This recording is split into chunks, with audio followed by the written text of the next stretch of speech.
This video is best with headphones. He would never forget the endless views of that alien ceiling. Or their only source of nutrition, the teat of some unidentified geyser beast. The red cradles took care of nearly all their needs. To this day, he wasn't certain what they were, some creature tied to the pillars. Or were they entities all on their own? But for them, it didn't matter. It was the only life they knew. Their only job was to stay quiet and stay alive. While many failed at this task, a few select individuals succeeded. Though young, the concept of death was seared into their souls. Once the cradles ripened to a blue hue and the children learned to crawl, the pillars moved downward, and new red cradles formed. The cries of newborns echoed into the silence. But the noise wouldn't last for long. Soon enough, silence would reign supreme. In this aspect, nothing ever changed. Once they reached their new destination, the now blue cradles would spit out the children. The padded floors helped tremendously, but a few always managed to perish.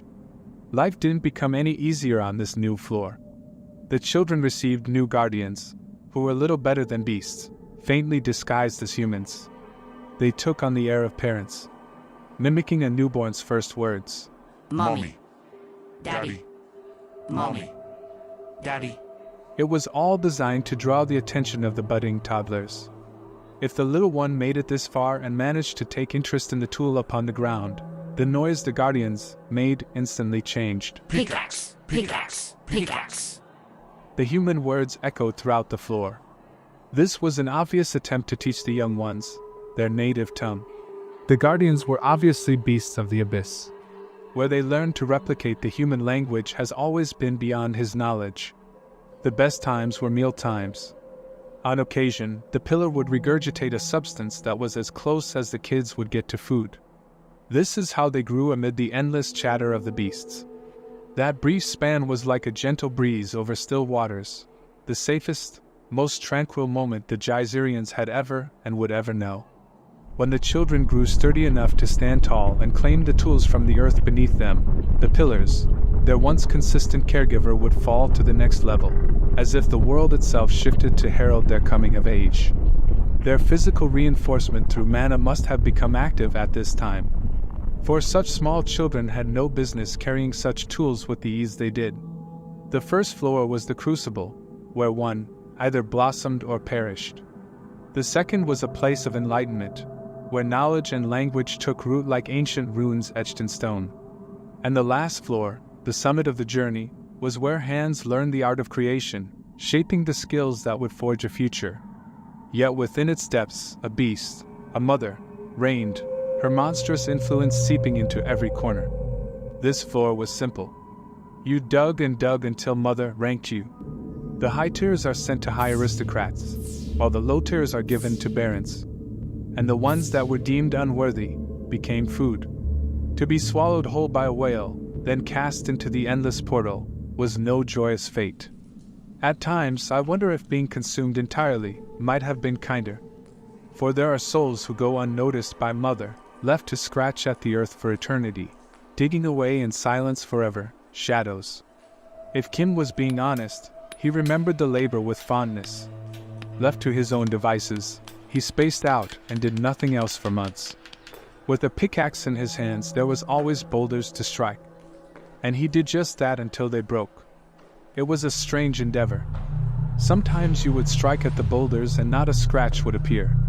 But on occasion, a blow would cause the boulders to fall to pieces. He relished these times when he saw the weak spots clearly. Sitting here replaying his past, he was sure this was the origin of his weakness detection. Unfortunately, he wouldn't get to relish in such power for long. Good child. His evaluation came, and his tier was high. So, he was swept into the void like the ones before him. Eventually sent to the 12th floor, the labyrinth of the Spider Duke, where his friends would be waiting. The reporter scratched away ever the observant one, with a never-ending investigation.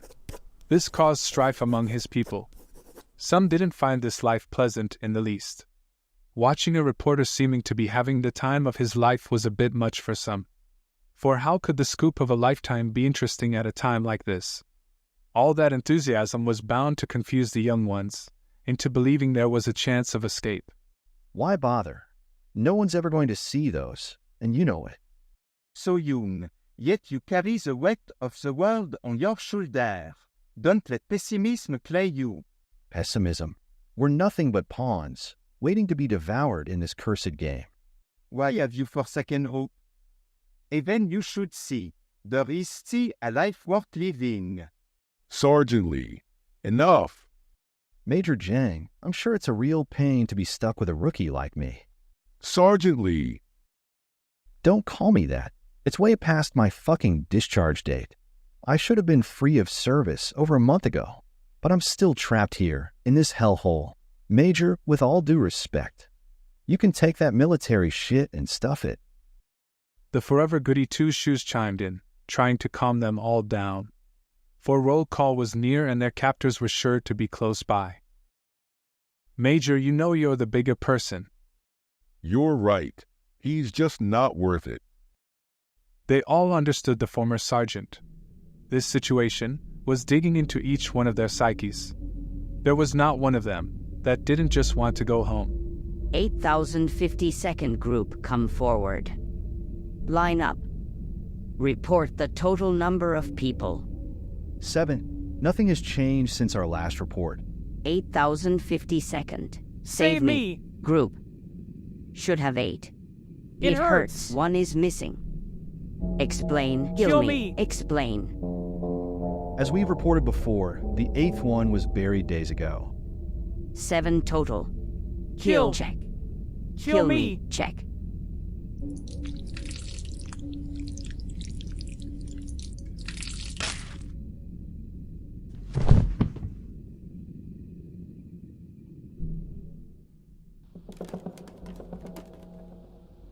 No, no, please, no. Someone help me, please. I'll give you anything.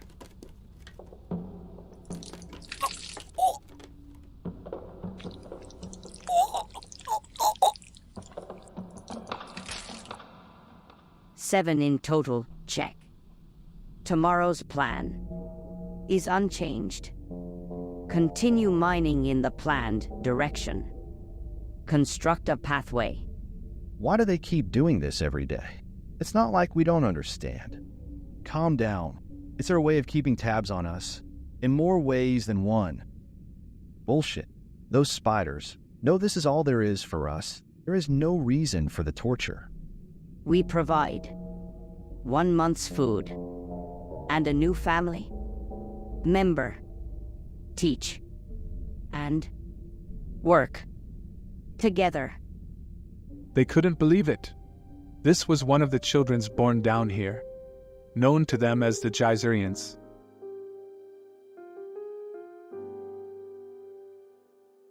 Dear Diary, it only took one careless mistake, and everything slipped through my fingers. Becoming a war correspondent was never part of the story I wanted to write for myself. But when you poke a bear, you can't be surprised by the roar. A few reckless articles, dripping with scandal and aimed at the wrong celebrities, without a shred of proof, sealed my fate. My boss didn't hesitate. Exile was swift. The way he yelled at me in front of everybody was so uncalled for. Sure, I was playing with the reputation of the company, but everybody makes mistakes. Diary, I should have been more cautious. The moment I agreed to visit the geyser, his demeanor changed. Suddenly, in his eyes, I could do no wrong. The geyser is notoriously known for its peril, with every story about it flying off the shelves like wildfire. In a stunning display of patriotism and bravery, South Korea's beloved idol group, ETS, recently took up arms to support their country's soldiers and boost national morale. However, their mission took a dangerous turn when they were ambushed by a monstrous beast during a scouting operation. In an act of extraordinary courage, ETS's leader Park Hyung-tae hurled himself into the creature's grasp, planting grenades inside its massive frame. Remarkably, he survived the daring move. Overseas fans have since praised the idols, claiming that their combat prowess rivals their renowned musical talent. I comforted myself with the fact that press teams went down all the time. A small stint wouldn't kill me. I'll get a few interviews and do my best to stick closely to the back lines. Diary, you can thank my boss for our time together. I'm sure he's just covering his bases in case I die. You know, the show must go on and all that. But it's not happening. I will make it back. And one day, all of this will be inserted into my autobiography. Tomorrow's the big day. I have even been assigned a camera crew. If I had known this was what it took to make it big, I might have volunteered for this position years ago. The mission was simple. We would be joining troops heading down at the entrance to the 3rd floor. Lucky for me, the military has fully taken over. We will journey to the 3rd floor base camp. Once there, we'll film a few battles and head back to the surface. Diary, it hasn't been all fun and games. My bank account has taken a serious hit. Apparently, statistics say that only 30% of equipment makes it back from the geyser. But that's just a bunch of excuses. They expect me to die and aren't interested in wasting the cash needed to properly fund this. Well, we're a few days in and all is well. There's been no sign of war throughout the entire 1st floor. I've been attached to the 30th Armed Brigade. We entered the geyser through the Paiyu Gate. It's astonishing, but mankind has paved roads underground. I still can't believe how big this place is. They say we'll be traveling for another 4 days before we reach the 2nd floor. Diary, they have research facilities scattered all throughout this place. So, I have safely been able to examine quite a few beasts. There are horned rats as big as humans, and chameleons that would dwarf one-story houses. If I didn't know any better, I would say I was on an otherworld safari.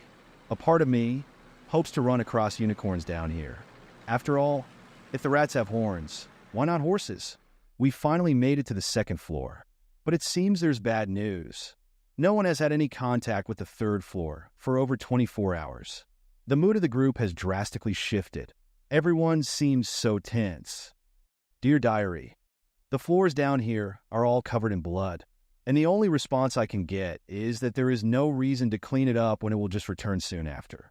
But I'm sure that's just an excuse to save money. I was in the military also, and they've always been like that.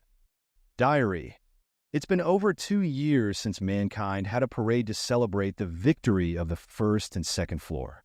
I just don't understand the purpose of scare tactics at this point. This can't be just for my interview. They even went so far as to tell me that the bloodstains came from the last journalist that made it down this far. This has to be the commander's sixth sense of humor. Our luxury travel method seems to be coming to a close. The cave-ins throughout this place is making it difficult to travel by armored car.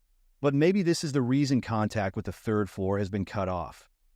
Diary, we have a problem. Our quick trip down and back again has been stalled.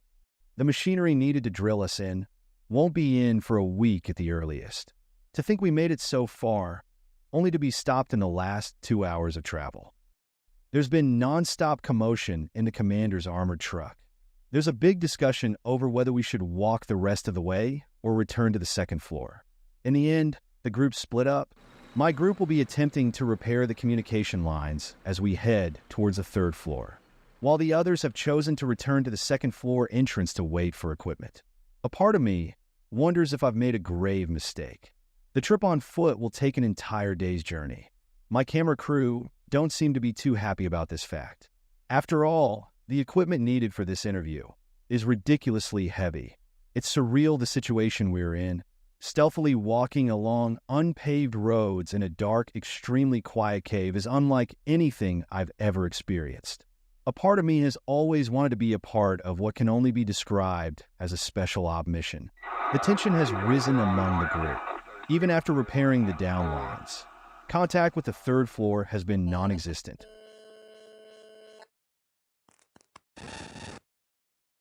Diary, hope is near. There's only an hour left before we make it to base camp. There's no way I'll be getting any rest tonight.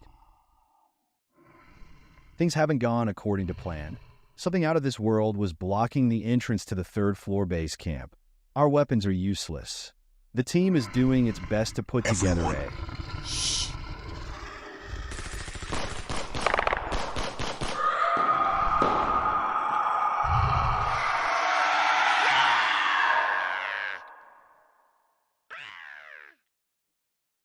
Don't worry, I'm still alive. We've been separated from the camera crew. Me and 2 soldiers made it out by luck alone. The others were crushed right before our eyes. I would have thrown up, but I was forced to hold it in. Doing so would have only called more monsters down on our heads. Things are getting desperate. The 2 soldiers with me believe we should make a run for the 3rd floor base. The decision was a bad one. I'm now all alone. The last soldier threw his life away for mine. This place is a living nightmare. All I hear is the sounds of screams in every direction. I can't get the thought of my savior out of my head. The muzzle flashes, the giant creature, all of it is on a loop. If it doesn't stop soon, it's going to drive me crazy. Diary, we have an unexpected outcome. My savior survived. He sustained damage to the face. It seems a bullet fragment ricocheted and caught him unaware. I'm lost, and my responsibilities have grown to more than just myself. We need to make it into the 3rd floor base. As it turns out, this was all a big disaster. The 3rd floor base is completely overrun by monsters. There are no soldiers left. The military is full of shit.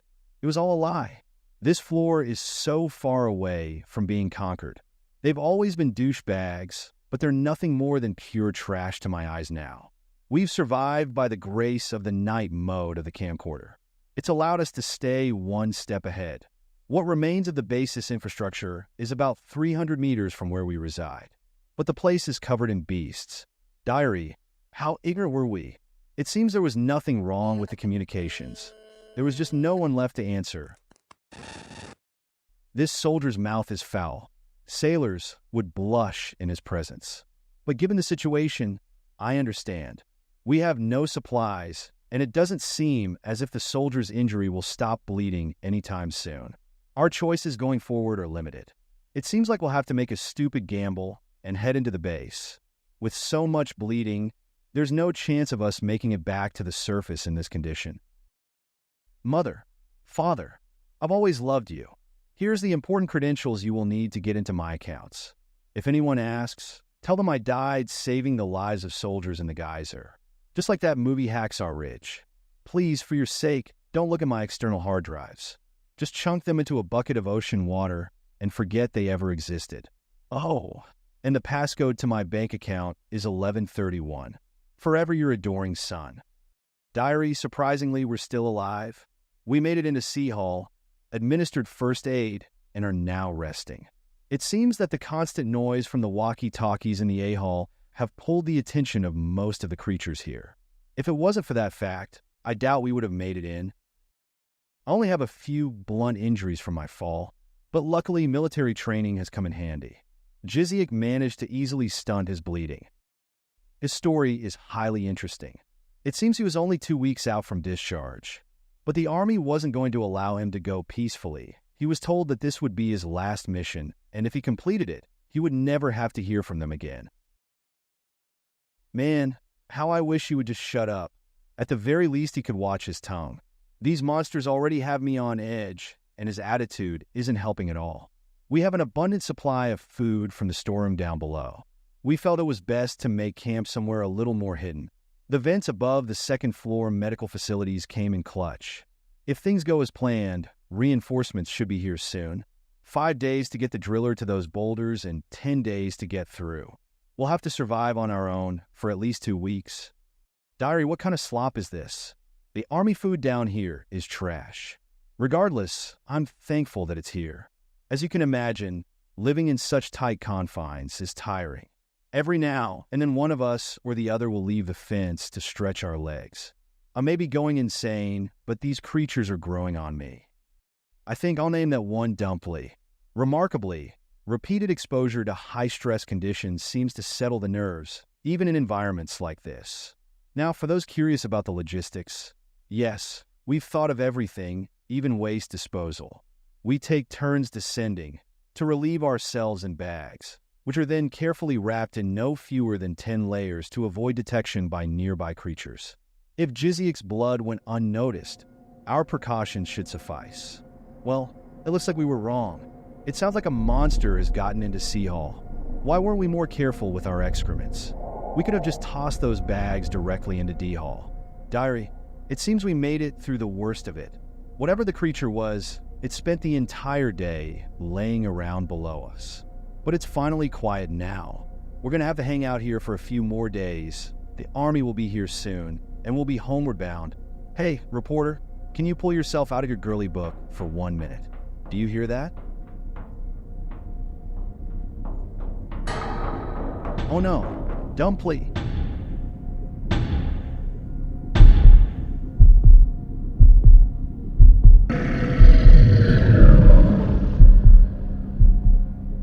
It seems they've both survived, limbs intact. One's a bit banged up, but nothing serious. I dare say they've come out as finished goods. Oh, two fine specimens. I must say I'm impressed. Spare me your sweet talk. You're only eager to devour them. Silly girl, you know we don't feast on finished goods. Shall we send them to auction then? No, I think not. There's nothing remarkable about them. Two males, devoid of any unique gifts. Then let's pass them along. The Spider Duke, after all, has been seeking a fresh stock of male humans, right? Dear Diary, I'm still alive. You didn't think you were going to get rid of me, did you? They took away most of my belongings, but for some reason they left you in my presence. I'm not sure if I'm correct, but it seems as if 2 months have passed since we were captured. They say I'll get used to the darkness, but as it is, I'm still blind down here, with absolutely no idea what floor we're on. Get up, the spiders are coming. Unless you want them to take you out. Diary, the spiders are our captives. I'm pretty sure they take joy in running us ragged. If you step out of line, you're dead. If you slow down, you're dead. But being killed straight out is probably a blessing. After all, there's horrors down here much worse than death. Diary, what we're doing makes no sense. One spider could replace all of us and do a better job digging than we ever could. If they were really interested in getting tunnels dug, they would do it themselves. The critical thinking part of my brain just can't figure this out. Why are we here, and what are they after? All I know is that we're slaves. I doubt any human above ground has made it down this deep. I've never seen anything like this. The public's opinion is wrong. We're nowhere near winning this war. From what I've seen, I doubt we ever could. So, what if we pushed a few smaller creatures away from the surface? None of it ever mattered. The monsters down here aren't afraid of humans. At worst, we're food, and at best, we're tools.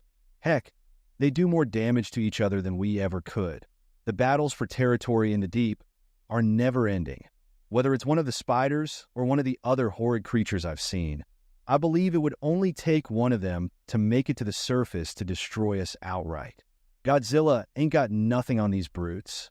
Diary, I've made it my life mission to make it back to the surface, to warn humanity of what lurks below. I guess I should introduce the souls bound to me in this forsaken abyss. We are known as the 8052nd group, a number that haunts me with its enormity. How many more have there been? I can't bear to dwell on the truth. It's too vast, too cruel, too real. I am Kim Jin-woo, war correspondent. The rest of my story, for now, remains untold. Next, there's Lee Jiziak, Army Sergeant. His tale, too, is a quiet secret. Then there's Jang Jisoo, Major Special Forces. He led an operation through the Yoja Gate, only to be captured on the 3rd floor. His entire unit gone. 4th, Park Hyung-tae. You remember him, right? The boy group idol, the one with the grenades. He came through the Paiyu Gate for marketing and recruitment purposes. He made it to the 2nd floor before being taken. His bandmates? They didn't survive. Jong Tae-soo, a baker, was caught in the beast flooding incident at the Chuncheon Gate. Alongside him came Oh Hyunil, a chef, a close friend, swept into this nightmare in the same breath. Technicians Lee Ju-woong and Yoon Hyun-jae rounded out our ranks. One was taken while making repairs at the Chuncheon Gate, the other a drilling jumbo operator who entered through the Paiyu Gate. Both were captured way before they reached the 3rd floor. We share one fate. We were each kidnapped by red demons. And yet, in the twisted world of the Spider Duke, we are merely expendable. Diggers who will eventually be used up and tossed out. Diary, I found an astonishing treasure. A blue crystal, known as a down gem. I've never had the pleasure of seeing one of these in person, only ever on the news. For some reason, holding it in my hand comforted me. Because of this, I had every intent on keeping it, but the spider snatched it away from me during roll call. It turns out we're supposed to turn these in immediately. For some reason, the creatures down here see them as precious assets. I doubt they understand the concept of money. So what could it be? Well, at least the forfeiture of my precious afforded us a rare treat. Unidentified meat. And of course I shared it among the group. It was a bit fishy, but worlds better than the cave moss we normally eat. After finding the first gem, it was as if they were attracted to me. I found 6 more in a very short period of time. 5 were the size of a finger and 1 behemoth, as big around as a human fist. I turned in 2 of the smaller ones, but kept the rest. Yes, I understand this is dangerous, but I feel this is our only ticket to the surface. It seems more gems equals a better quality of meat. I'm afraid if we keep eating like this, we're bound to get soft. At the very least, I guess we should be thankful it's not human meat. The pieces are just too big for that to ever be the case. Diary, today we were attacked by a wild beast. I feel bad, but thankfully there was an entire group between us. This ensured the survival of us all. Luckily, one of our supervisors was nearby. I found it strange that he used only melee attacks in this battle. Why not make things easier with the use of webs? But the most interesting part of the encounter happened once the wild beast was killed. Our supervisor reached inside the beast and retrieved none other than a down gem. This has left me with many questions. Diary, could the down gems be the reason these creatures have evolved to be so strong? Perhaps we too can use this to our advantage. Diary, I made a careless mistake that nearly cost me my life. I swallowed one of the smaller down gems. I have no recollection of the occurrence, but was told it was as if I was having seizures. My body rejected the gem, and because of this, everyone knows I have them now. What in the world were you thinking, Kim? It can't be hunger. You know they give us meat for these. Diary, I don't believe the gems are poisonous. Maybe I'm lucky, but there doesn't seem to be any side effects. I may just be crazy, but a part of me feels that my body has changed. Ingestion may have been the wrong path. Direct insertion could be the path forward. I must be smarter about this. More research is needed. I'm okay, guys, don't worry. I don't know what I was thinking. P.S. While swallowing the gem, there was absolutely no taste. But now I can't shake the aftertaste of soda. Carving open my flesh to insert a gem is just too reckless. There's absolutely no way to treat such an injury down here. Maybe if the environment was sterile, but there's too high a chance of infection in our current situation. I assumed that I would quickly become meat if the spiders found out.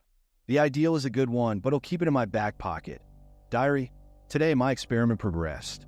I consumed the smallest sliver of a down gem, and the effects were immediate. Strength surged through me, emotions sharpened like a blade. Yet with that power came chaos. My grip on control unraveled. Pain? It no longer exists for me. I didn't even notice my nails digging into my palm until crimson stained the floor, blood flowing freely from a wound I never felt. The exhaustion that plagued me vanished, leaving a euphoria that whispers promises of invincibility. But those whispers hide dangers. I nearly charged the spider guard in the east, a reckless act that would have sealed my fate. Had reason not returned in time, I wouldn't be writing this. I couldn't hope to best them. No mortal could. My eyes and nose bled, blood vessels bursting under the strain. My hand aches and my body groans with soreness, reminders of the gamble I took. Others are starting to notice, but I pressed on, feigning normalcy. If the spiders catch even a hint of weakness, I won't live to see another experiment. Yet this trial bore fruit. I am now certain the down gems are the source of their strength, and they have an effect on humans. Inserting one into my body? Impossible. The shock would surely tear me apart. This is merely the beginning. More data is essential. Perhaps it would be wiser to experiment on others. Diary. During breakfast, I slipped a small pinch of down gem powder in a Hyunji's meal. I gave him more than I took myself. Let's say 4 times as much. He's a big man. Surely he can handle it. Diary, I was wrong. By the time the sun had set, Hyunjae was dead. In the depths of the cave, under the thrall of the down gems, he couldn't control the storm of emotions within him. His pickaxe swung wildly at one of the spider guards. It didn't even crack the beast's shell. The spider didn't hesitate. It ended him without a second thought. Today, a life slipped away because of me. Strangely, I feel nothing. No guilt, no sorrow. This place must have hollowed me out, twisted something inside. I don't even care that his blood stains my hands. If anything, my mind whispers that I granted him mercy. He escaped this wretched place without pain, without suffering. Perhaps in some distant realm he finds peace. If Hyunjae were still here, I think he'd thank me for it. But still, I doubt I would ever choose to take such an easy way out. I do believe my actions were inhuman. But in the end, such sacrifices have to be made for all of humanity. Diary, we've gained a new recruit. Kim Jinwook, just a high school kid. After the mess with the big guy, I thought only doubling the down gems would be the safest bet. The atmosphere was tense, emotions running high, but somehow he managed to get through it. Like before, the vessels burst, eyes and nose bleeding. Yet he stayed blissfully unaware, as if cocooned in some strange, powerful trance. It's like morphine, but a morphine that fuels strength rather than dulling pain. A day has passed since his first dose, and as expected, the familiar side effects have kicked in, muscles aching, his whole body groaning in protest. Here, take my share. Hopefully it makes you feel better. Thank you, I'm starving. Diary, of course. I gave him more. The experiments must go on. This time we will be testing tolerance. So, the same dosage was administered. Emotions definitely intensify, but pain relief was in question. Seizures ensued. Our captives wasted no time disposing of the body. Diary, the pattern persists. A new recruit has arrived. Lee Byankiol, an army captain. His physique is superior to the others, promising a more resilient test subject. I administered triple the usual dose. The results were familiar. His emotions spiraled beyond control, causing him to lash out, striking the spider guard. But this time, there is a glimmer of hope. The captain managed to wound the creature, a first. And then, something strange, his eyes began to glow, as if lit from within. It all unfolded so quickly moments before his execution. A part of me wonders if I perhaps imagined it. My team is beginning to lose faith in me. I have no choice but to halt the experiments, at least for now. The data is incomplete, yet one thing is clear. 2.5 times the dosage is the absolute threshold before minds begin to fracture. The effects are undeniable. 1. A surge in strength, not minor, but nearing that of Captain America. 2. Hemorrhaging from the eyes, nose, and gums, likely from a rapid spike in blood pressure. 3. Emotions flare out of control, along with a strange relief from pain. For eyes that glow and powers I can't yet explain. Diary, we have a new recruit. He has no name. He was born in the heart of Geyser, a Geyserian, stronger than any human. It's as if he's already been exposed to the down gems. I swore I'd stop the experiments. But with him, I couldn't resist. I needed the data. What if this Geyserian was the key to our escape? Without an ounce of remorse, I gave him 5 times the dosage.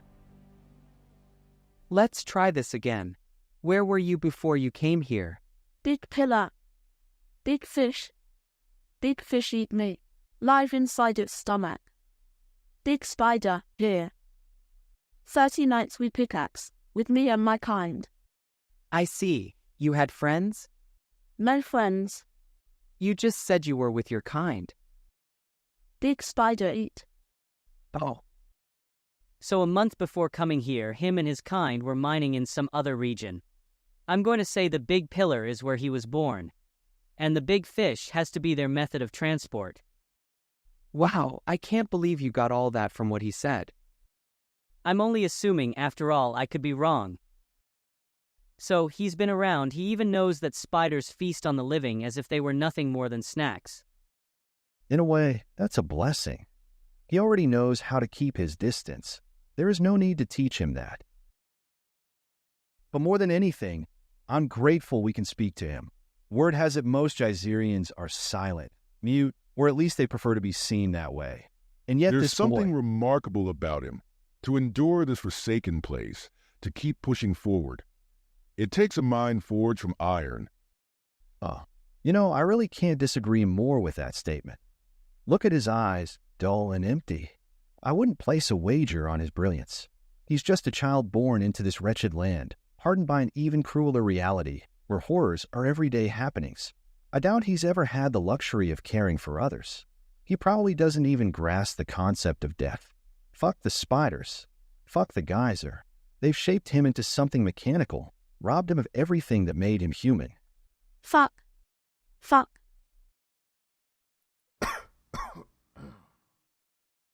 No.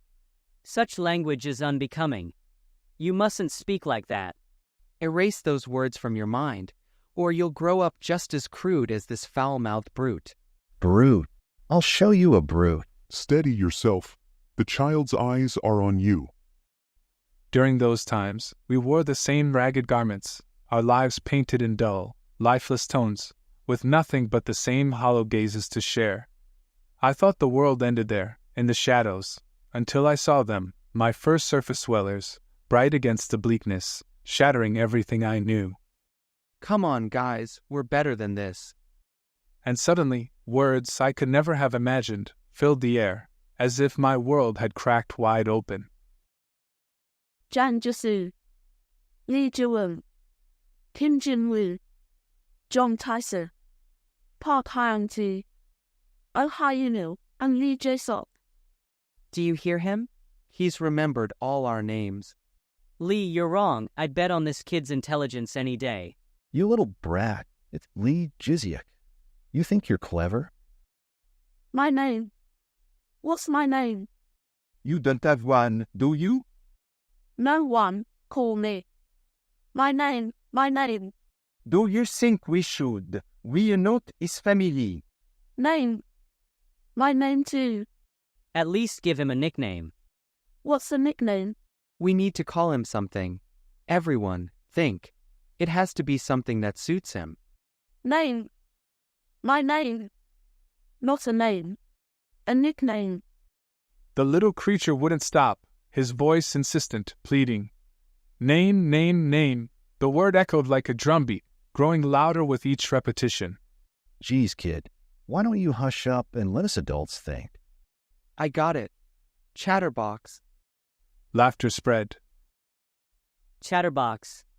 Oh, it fits. Now that he's started, he may never stop. Cute, too. The name stuck like honey, sweet, lasting, impossible to forget. The little chatterbox was extremely upset. He didn't take kindly to a certain someone putting their hands on him. This is where I was introduced to the world. Friends. No. Family. They weren't laughing at me. But for me.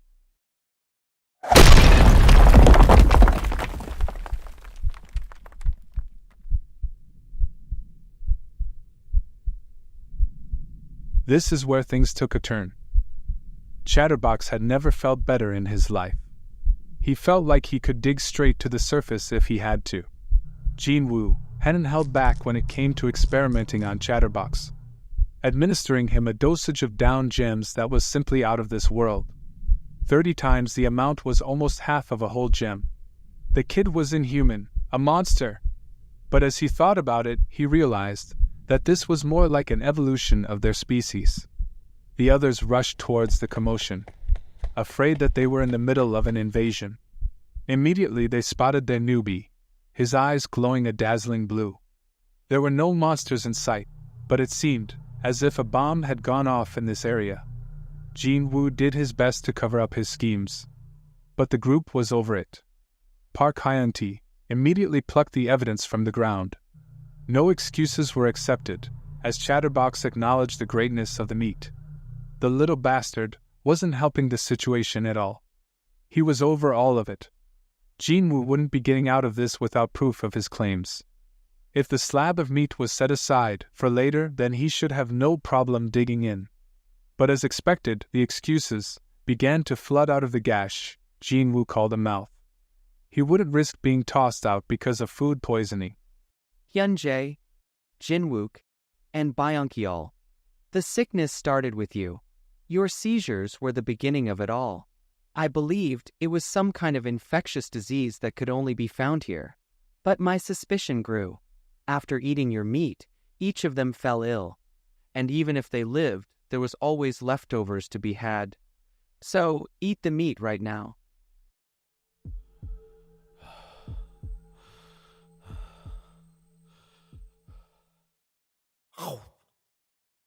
What? Jinwoo, how could you? Jinwoo meat made with love. It makes me strong.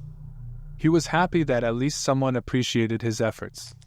He wouldn't deny his actions, only insisting that it was necessary to facilitate their escape, and that hope had been obtained through their sacrifices. Because of it, they now had a means to reach the surface. The whole time he was explaining himself, never once did his eyes leave his prized possession. If they wanted to know the truth, he would lay it out straight, no details omitted. But first they had to make it to roll call. They all would soon know his plan to get them out of this hellhole. Congratulations, human captives. You have won. In a month's time, you will be freed. This news left a certain mad scientist in a stupor. This had to be a dream. How was this even possible? In a month, free. We do not interfere with captives who are leaving the labyrinth. Whether you go to the surface or stay here and work is your choice. Humankind has won the war. The captives were ecstatic. They were free. They could leave this place. If they made it through the next month, they could all go home. All of this news so suddenly had cut right to Jinwoo's soul. Had all his efforts been in vain, destined to amount to nothing? The lives he sacrificed. What was the point of it all? Ah, are you disappointed? It makes sense. Chased out, without accomplishing anything, underneath the Great Duke. But you need not worry. His grace is merciful. He has decided to give you a chance to prove yourself. In 2 weeks, all of you human captives will join the 12th floor war. Become the flares, signaling its beginning by breaking down the labyrinth walls on the front lines. Crazy in the eyes, manic running throughout his body, Kim Jinwoo knew he had been justified. As it turned out, he wasn't wrong. The reporter gathered everyone together and presented his diary. What could only be described as his life's work. Park Hyung-tae was left stunned.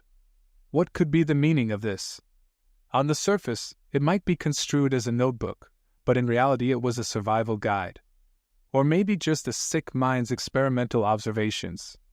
The kid wasn't taking it. People died because of this notebook. This sacrifice noble? They were never given the choice. Jinwoo had been reinforced with the news of their death march. He indeed understood that their blood was on his hands. But the sacrifice of 3 would save 8. And possibly the entirety of humankind. Park Hyung-tae thought all of this was absurd. How egotistical was this man? Did he really believe he was the savior of mankind? Those 3 you referred to are safe from all of this. Safe? Are you serious? Do you not realize what floor we're on? Do you not recall the devastation of the beast flood of the first floor? The sheer carnage, bodies strewn like leaves in a storm. People had a name for it, something like the dew drop of nuclear fallout. A few of you remember it, don't you? It has to be something you can never forget. Old man, tell us, what floor did those beasts come from? The second and third. He was on a roll. He knew his actions were justified. The chameleons, the enemies from that tragedy, were the size of 2-story buildings. But what were they in comparison to the creatures of this floor? There literally was spiders, the size of skyscrapers. They had to escape this place. Mankind needed to know what dwelled down below. Were you not listening? They said we were free. Humankind had won this war. Victory? Freedom? These monsters, their actions and their intent don't align. We will be nothing but the signal flares for their impending war. Don't you understand? They're putting us to death? Major, you have experience. What was the outcome of the beast war you observed? Every human was killed. No one came back alive. Freedom? Freedom, my ass. This is nothing more than a trick, a booster to send us to our deaths. Scrapping for life. Jinwoo decided to be logical about this. So, what if what the spider said was true? How would they reach the surface? For he doubted they would give them a piggyback ride out of here. None of them had food, weapons, or more importantly, a map. Certainly there will be a way. These monsters have accepted their defeat. The army will come for us. Are you really so fucking dumb? The naivety. I'm surrounded by shitheads. You can't even see what's been laid before your eyes. Wake up. Smarten up, all of you. We just need to work harder. Hold on, and we'll be free, yeah? That's how it works. They killed everyone next door, sure, but us? No, that won't happen. We're different. The army will save us. Oh yes, if we just hang tight. The war's over. Don't you see? We're going home. I believe that. I have to believe that. And these spiders, oh, they're civilized, aren't they? Law-abiding creatures. Surely, they'll team up with the South Korean army and guide us safely to the surface. Yes. Yippee. Come on. Let's clasp hands like we're the brave survivors in some apocalyptic movie. Sobbing together, but hey, we've tried. We've done our best. I've lived an honest life, a life of justice. I have no regrets. But tell me, do you honestly think this is going to end in a neat little bow? Do you really believe you're the protagonist in some grand movie? Or maybe you're just stuck in some TV show. Jinwoo, calm down. Oh, then I guess we must have an audience too. Hello. Yes, you. I'm sorry, this probably isn't going as you expected. The truth is, it is what it is. I guess you've all come to the wrong place. I bet you expected to see a bunch of adults sacrificing themselves for some kid they barely knew. Sorry for being so inconsiderate of your feelings. Bubble burst. We're weak. Nothing more than mere humans. We have no chance of hurting our enemies. I won't sit around and wait for anyone to save me. I'm done following these bastards' orders. I will make it out of here. I promise you that. But this was the moment. The tides, once merciless, now shifted toward Jinwoo.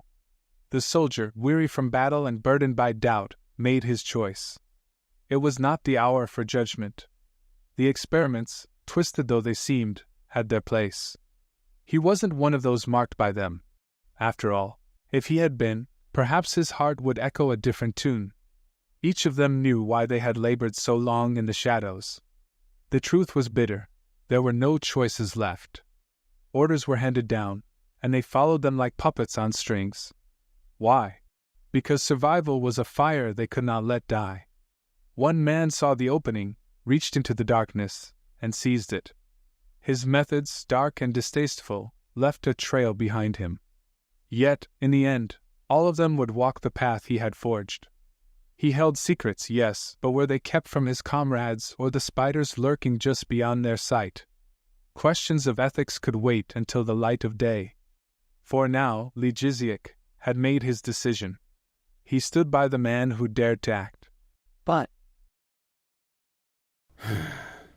not you too, Major. What's the plan, son? It's rough right now, but I've got an idea. They won't start this war in their own backyard, that's for sure. They'll send us abroad. And when they do, the chaos will be our weapon. So, you've been thinking this through. Good. But I'm not convinced we've got what it takes to survive that battlefield. I've got something ready. He pulled out small moss balls, shimmering faintly. These contain a fraction, 1/10, of the down gems I took before. We'll each take one daily for a month. Slowly, I'll increase the dose. By the time war strikes, we'll be able to handle 3 to 5 times that amount. His eyes gleamed. We'll evolve into something new. Stronger, more than simple humans. What is this? This isn't the past I knew. 1 week before the war. Their group had been keeping abreast of the happenings of war. So, briefings like this weren't uncommon. Additional troops are being stationed upon the attack route. There seems to be more captives than we ever imagined. This was good. It meant the war was happening much closer to home. The week of tunneling might actually come in handy. Jinwoo and Jizyuk had been secretly digging a side branch on the attack route. The moss orbs had aided them tremendously. It allowed their pace to be drastically quickened. As it turned out, luck was on their side. They had struck pay dirt. The path didn't just lead anywhere. It led straight into another labyrinth. This one didn't belong to the spiders. From the little they managed to observe, they didn't believe it was a very big one. And even more interesting, there were no monsters on patrol. It's highly likely the place had been abandoned. It was essentially a maze. But such a setup was in their favor. Once inside, they could easily bring down the tunnel behind them. But this plan had its risk. If they didn't manage to map this maze before the war, it would essentially become their tomb. They currently only had 2 weeks' worth of food. And with no way to save meat, it couldn't be added to their stockpile. As for down gems, they possessed 17 small ones and a single big one. So, the plan was simple. They would trade 1 down gem for meat every day. This would allow them to save their current rations.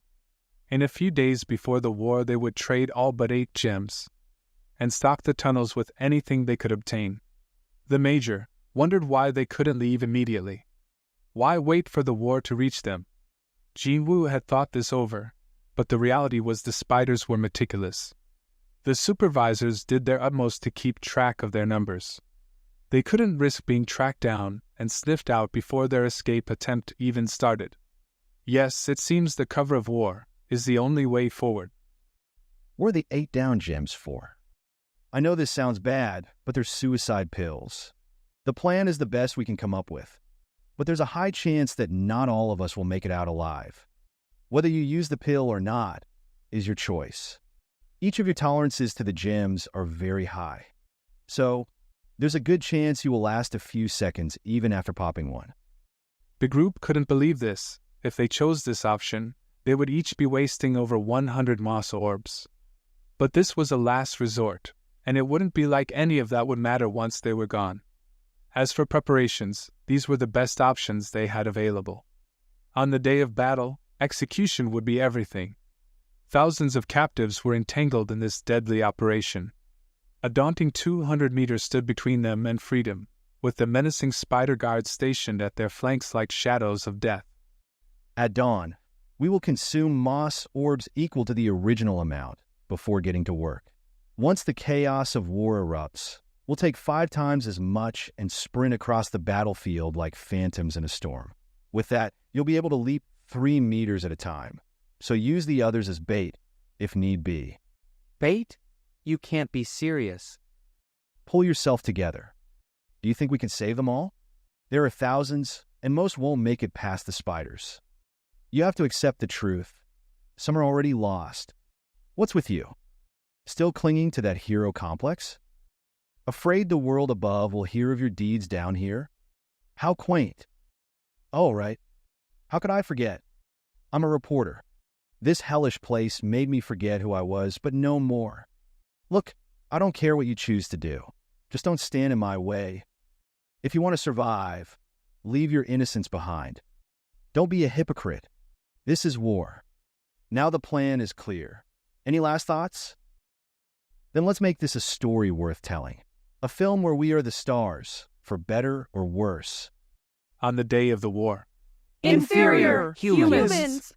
Take on the glory of declaring the beginning of war. The Duke The Duke is bestowing a great honor upon you. Be grateful, inferior humans. No longer captives. Great warriors paving the path to a great war. Humans' accomplishment will never be forgotten. All of Geyser shall hear of this. The voice was out of this world. How could anyone take it as motivation? The most unlikely of combinations had formed. It didn't bode well for any of them. Chatterbox, Lee Jiziak, and Park Hyung-tae made the most unlikely of teams. If only the kid understood the stakes and was willing to lay it all on the line. Jiziak really hoped he would come too. But from what he witnessed over the last week, it was highly unlikely. Chatterbox, maybe slow down a little.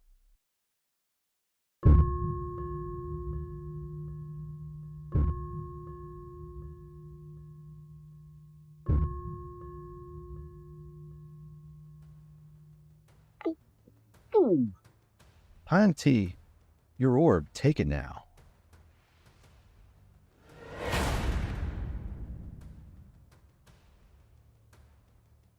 How could things shift so quickly?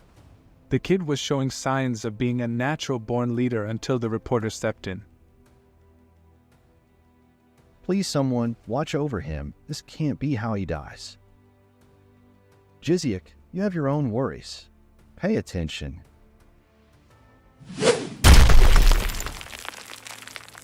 The war. The war has begun. Human. Captives Become become flesh walls. To run. To run means death. death. Park Hyung-tae's eyes shot open. He did his best to process the situation. He must have been swept up in the initial surge. He needed to take his orb. But as he attempted to complete the task, he realized things were doomed. His leg. One of his legs was completely gone.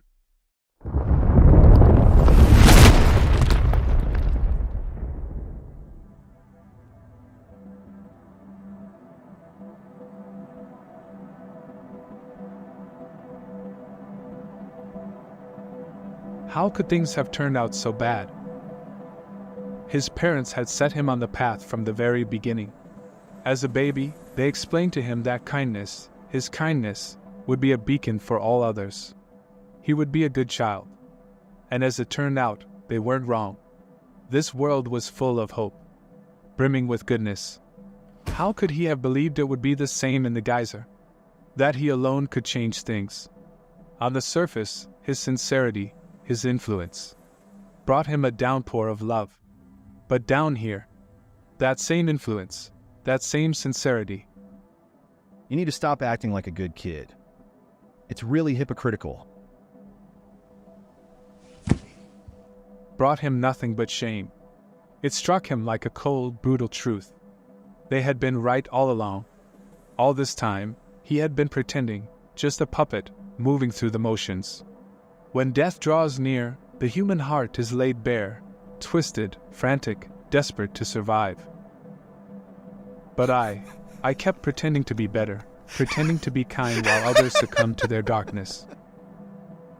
I thought, foolishly, that if I resisted, I could stop them from falling. And this is what I earned. For living in kindness, for living for others. Why? Why didn't I just give in? Why couldn't I just embrace the truth? Kindness. Kindness in these depths equals death. I hope you enjoyed the video. Make sure to support the original creators. Supporting their work will allow us to continue to get amazing chapters in this series. And as always, don't forget to like, comment, and subscribe.